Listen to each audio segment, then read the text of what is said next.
بسم اللہ الرحمن الرحیم۔ اما الوصف، بہرحال وصف ہم پڑھ رہے ہیں غیر منصرف کے اسباب۔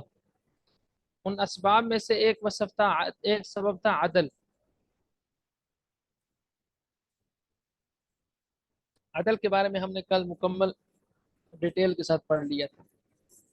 آج دوسرا سبب ہم پڑھ رہے ہیں، وہ ہے وصف۔ وصف کا معنی کیا ہوتا ہے؟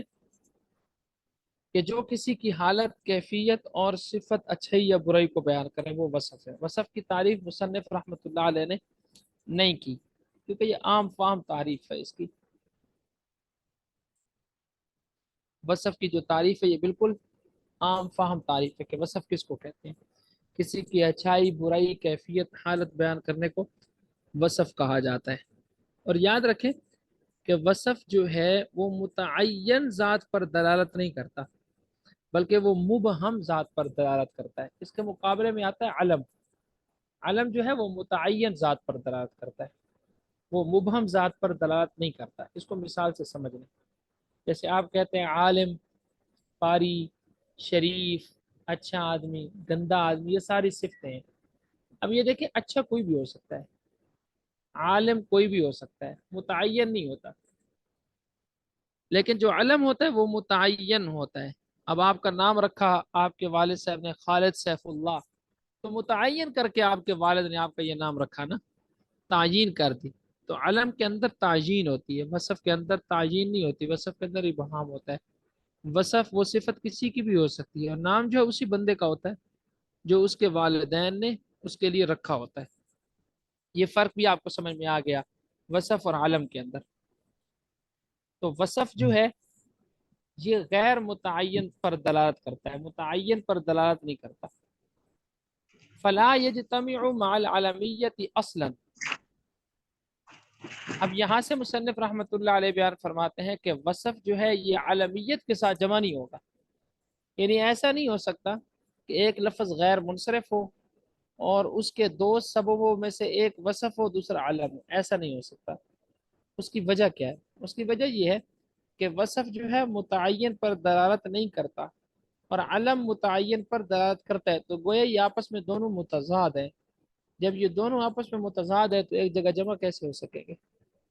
فلا یجتمع، پس وصف جمع نہیں ہوتا مع العلمیت، عالمیت کے ساتھ، اصلا بالکل بھی، کبھی بھی جمع نہیں ہوگا۔ وشرطه ان يكون وصفا في اصل الوضع۔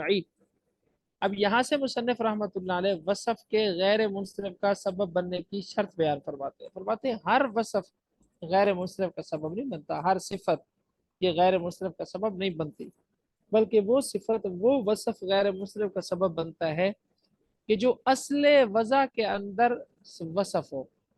اصل وضع کے اندر وصف ہونے کا کیا مطلب؟ کہ اہل زبان نے اس کو بطور وصف کے زبان میں استعمال کیا ہو، اہل زبان نے اس لفظ کو بطور وصف کے اپنی زبان کے اندر استعمال کیا، بعد میں اگرچہ وہ نام بھی بن جائے، بعد کا اعتبار نہیں ہے۔ اعتبار یہ کہ اہل زبان شروع میں اس کو کس کے لیے لے کر آتے ہیں، اگر اس کو وصف کے لیے لے کر آتے ہیں تو وہ وصف ہی ہوگا، بعد میں اگرچہ وہ کسی کا نام ہی کیوں نہ بن جائے۔ جیسے اس کی انہوں نے دو مثالیں دی ہیں، اسود اور ارقم۔ اب اسود کا معنی ہوتا ہے کالے رنگت والا، اب کالی رنگت کا ہونا یہ ایک وصف ہے، اور اہل زبان نے اس کو کالی رنگت کے لیے ہی وضع کیا ہے، یعنی وصف کے لیے وضع کیا ہے۔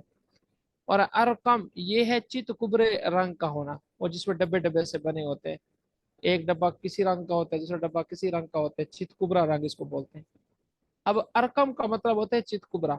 اب چت کبرا ہونا ایک وصف ہے، چت کبرا ہونا ایک کیا ہے؟ وصف ہے۔ یہ کوئی ذات نہیں ہے، وہ کوئی بھی ہو سکتا ہے، چت کبرا مختلف رنگوں والا کوئی بھی ہو سکتا ہے۔ تو فرماتے ہیں ارقم اور اسود یہ اصل وضع کے اعتبار سے وصف ہے، یعنی اہل زبان نے ان کو استعمال جو شروع میں کیا وہ وصف کے لیے کیا ہے، بعد میں اگرچہ یہ نام بن گئے، ارقم بھی نام ہے، اسود بھی نام ہے۔ اسود ایسے اب کالے سانپ کو کہتے ہیں، اور ارقم جو ہے یہ چت کبرے سانپ کو کہتے ہیں، سانپ کا نام رکھ دیا گیا، اگرچہ یہ بعد میں علم بن گئے ہیں، سانپ ایک خاص قسم کے سانپ کا نام رکھ دیا گیا، لیکن اصل وضع کے اعتبار سے یہ علم نہیں ہے بلکہ یہ کیا ہے؟ وصف ہے۔ تو وصف غیر منصرف کا سبب بنتا ہے لیکن اس کے لیے شرط یہ ہے کہ وہ اصل وضع کے اعتبار سے، اصل وضع آپ سمجھ گئے ہوں گے کہ اہل زبان نے اس لفظ کو شروع میں وصف کے لیے ہی استعمال کیا ہو، بعد میں اگرچہ اہل زبان اس کو نام کے لیے بھی استعمال کر لے۔ اچھا، اسی طرح اگر کوئی لفظ ایسا ہے کہ وہ ترکیب کے اندر تو وصف بن رہا ہے، صفت بن رہا ہے، لیکن اپنی اصل وضع کے اعتبار سے اہل زبان نے جو اس کو استعمال کیا ہے شروع میں، اس اعتبار سے وہ وصف نہیں ہے، تو پھر بھی وہ غیر منصرف کا سبب نہیں بنے گا۔ جیسے آپ کہتے ہیں، اس کی مثال انہوں نے آگے دی ہوئی ہے، وہ آپ مثال دیکھیں، میں ایک منٹ کھول لوں۔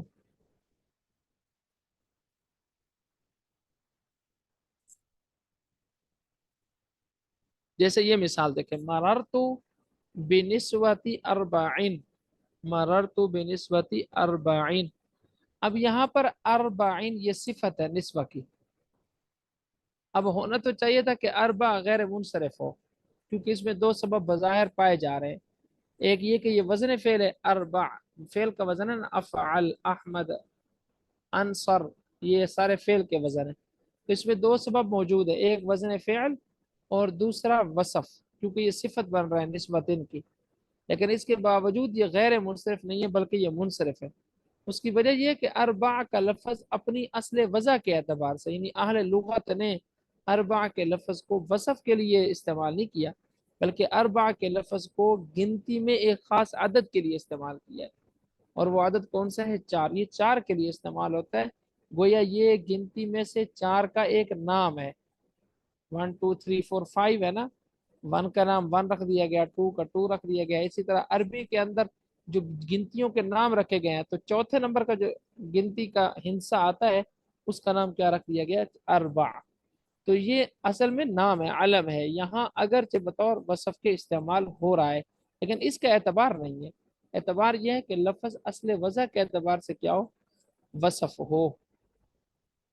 اب اس کا پیچھے ترجمہ دیکھیں، ترجمہ دیکھیں کہ مزید سمجھ بھی آئے گی انشاءاللہ۔ اما الوصف، بہرحال وصف کی تعریف مصنف نے نہیں کی، میں نے کر دی۔ فلا یجتمع، پس وصف جمع نہیں ہوتا، مع العلمیت، علمیت کے ساتھ، اصلا کبھی بھی۔ اب کیوں نہیں جمع ہوتا؟ مصنف نے وجہ بیان نہیں کی، وجہ میں نے آپ کو بتا دی ہے۔ وجہ کیوں بیان نہیں کی مصنف نے؟ اس لیے کہ مصنف نے کہا تھا میں مسائل بیان کروں گا، دلائل نہیں بیان کروں گا۔ بشرط ہو، وصف کے لیے شرط ہے کہ ان یکون وصفا، وہ وصف ہو، فی اصل الوضع، اصل وضع میں، اصل وضع میں وصف ہو، کیا مطلب؟ کہ اہل زبان نے ابتدا میں اس کو وصف کے لیے ذکر کیا ہو، بعد میں وہ اگرچہ کسی اور معنی میں بھی استعمال ہو رہا ہو۔ فاسود و ارقم، پس اسود اور ارقم کا لفظ غیر منصرف، یہ غیر منصرف ہے، حالانکہ یہ اب وصف نہیں ہے بلکہ یہ نام ہے۔ وَإِن سارا، اور اگرچہ یہ بن گئے ہیں اسمین نام، للحیتی سانپ کے لیے، لإصالتہما، اس لیے کہ یہ دونوں اپنی اصل کے، لإصالتہما فی الوصفیت، اس لیے کہ یہ دونوں اصل ہے وصفیت میں، لإصالتہما، اس لیے کہ یہ دونوں اصل ہیں فی الوصفیت، وصفیت میں۔ اچھا جی آگے چلیں۔ وہ اربع، اور ساتھ ساتھ اس کو اربع، دوبارہ کر دو بھائی، سارا اسمعینی للحیہ، وَإِن، اور وَإِنْ وَإِن، وَإِن ترجمہ کریں اگرچہ، یہ وَإِن کا ترجمہ ہے اگرچہ، واو کا ترجمہ الگ اور ان کا ترجمہ الگ نہیں کرنا، بلکہ وَإِن دونوں کا ملا کر ترجمہ کرنا ہے اگرچہ، اگرچہ سارا یہ دونوں ہو گئے ہیں، بن گئے ہیں، اسمعینی نام، للحیت سانپ کے لیے، لِإِصَالَتِهِمَا، سانپ اس کے لیے کہ، ہاں سانپ، حیہ سانپ کو بولتے ہیں، جی ٹھیک ہے، لِإِصَالَتِهِمَا، لِإِصَالَتِهِمَا، اس لیے کہ یہ دونوں اصل ہیں، فی الوصفیتی، وصفیت میں، یہ وصفیت میں کیا ہے؟ اصل ہے۔ وہ اربع، اور اربع کا لفظ فی قول کا، تیری اس بات میں، مررت بنسبت اربعین، منصرف، منصرف ہے، اربع کا لفظ اس مثال میں کیا ہے؟ منصرف ہے۔ مع کا ترجمہ کرے باوجود اس کے، مع باوجود اس کے، انہو صفت، بے شک یہ صفت ہے، کہ نسبت موصوف اربع صفت ہے، وزن الفعل، اور وزن فعل بھی ہے، دو سبب تو پورے ہیں، ایک وزن فعل والا سبب اور ایک صفت والا سبب، لیکن پھر بھی یہ غیر منصرف نہیں ہے کہ یہ منصرف ہے، کیوں؟ لعدم الاصالۃ فی الوصفیت، اس لیے کہ یہ اصل نہیں ہے وصفیت میں، اس لیے کہ اربع کا لفظ جو ہے یہ اصل میں وصفیت کے لیے نہیں ہے۔ اما تانیس، اما تانیس بالتاء، یہاں سے مصنف رحمۃ اللہ علیہ غیر منصرف کا ایک اور سبب بیان فرماتے ہیں، اور وہ ہے مؤنث ہونا۔ غیر منصرف کا ایک اور سبب بیان فرما رہے ہیں، اور وہ کیا ہے؟ مؤنث ہونا۔ یاد رکھیں مؤنث کی چار قسمیں ہیں۔ مؤنث کی کتنے قسمیں؟ چار۔ نمبر ایک، سب سے پہلے ہے مؤنث معنوی، یعنی وہ مؤنث کہ جس کے اندر بظاہر مؤنث ہونے کی کوئی علامت نہیں ہوتی، لیکن اس کو ذکر مؤنث کے لیے کیا جاتا ہے، جیسے نام ہے عورتوں کے، مثال کے طور پر زینب کا لفظ ہے، اسی طرح مثال کے طور پر آفرین کا لفظ ہے، بہت سارے نام ہیں جو عورتوں کے لیے وضع ہے، وہ عورتوں کے نام بھی رکھے جاتے ہیں، مردوں کے لیے رکھے جاتے ہیں، تو وہ ہوتے ہیں مؤنث معنوی، یعنی بظاہر تو کوئی علامت نہیں ہوتی، لیکن ان کو وضع کن کے لیے کیا جاتا ہے؟ خواتین کے لیے۔ اور دوسرے ہوتے ہیں مؤنث لفظی، یعنی بظاہر جس کے اندر علامت ہوتی ہے۔ پھر مؤنث کی تین علامتیں ہیں، ایک ہے گولتا ہو آخر میں، دوسری ہے اس کے آخر میں الف ممدودہ ہو، تیسرا ہے اس کے آخر میں الف مقصورہ ہو۔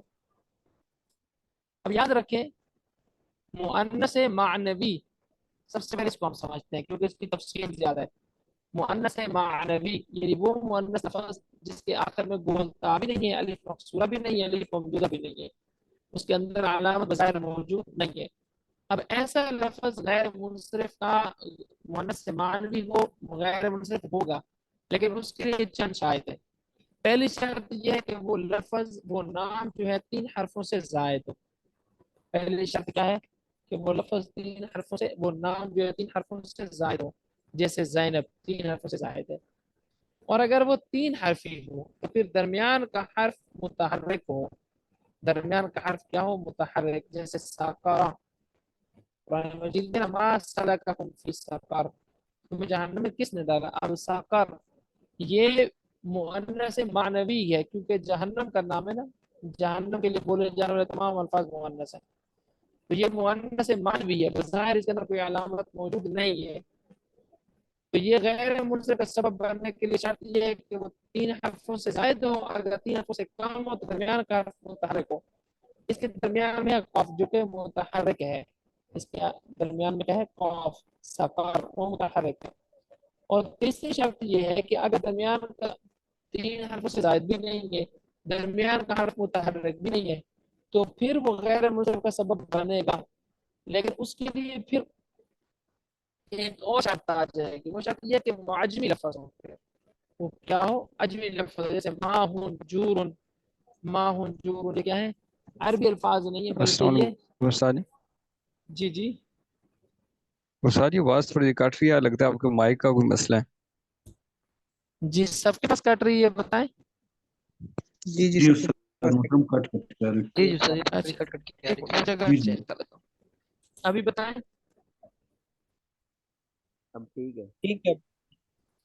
اچھا جی، وہ عجمی لفظ ہو، پھر وہ کیا ہو؟ عجمی لفظ ہو، یعنی وہ تین حرفوں سے زائد بھی نہیں ہے، اس کے درمیان کا جو حرف ہے وہ متحرک بھی نہیں ہے، تو پھر اس کے لیے شرط یہ کہ وہ عجمی لفظ ہو، پھر وہ غیر منصرف ہوگا۔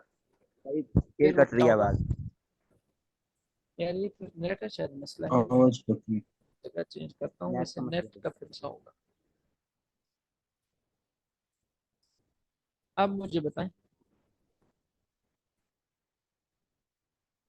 جی استاد جی، ہے جی، اب ٹھیک بہتر ہے ہوئی ہے۔ تھوڑی۔ اچھا جی، یہ تو تھا مؤنث معنوی۔ اب آ جاتے ہیں مؤنث بالتا کی طرف، یعنی وہ لفظ جو مؤنث ہو اور مؤنث ہونے کی جو علامت ہے اس کے آخر میں گول تا ہو، وہ بھی غیر منصرف کا سبب ہے، لیکن اس کے لیے شرط یہ کہ وہ کسی کا نام بھی ہو، وہ کسی کا کیا ہو؟ نام ہو، جیسے طلحہ مثال کے طور جی پر، آواز فاطمہ۔ چلیں یار اس کو ادھر سٹاپ کرتے ہیں کیونکہ ریکارڈنگ سے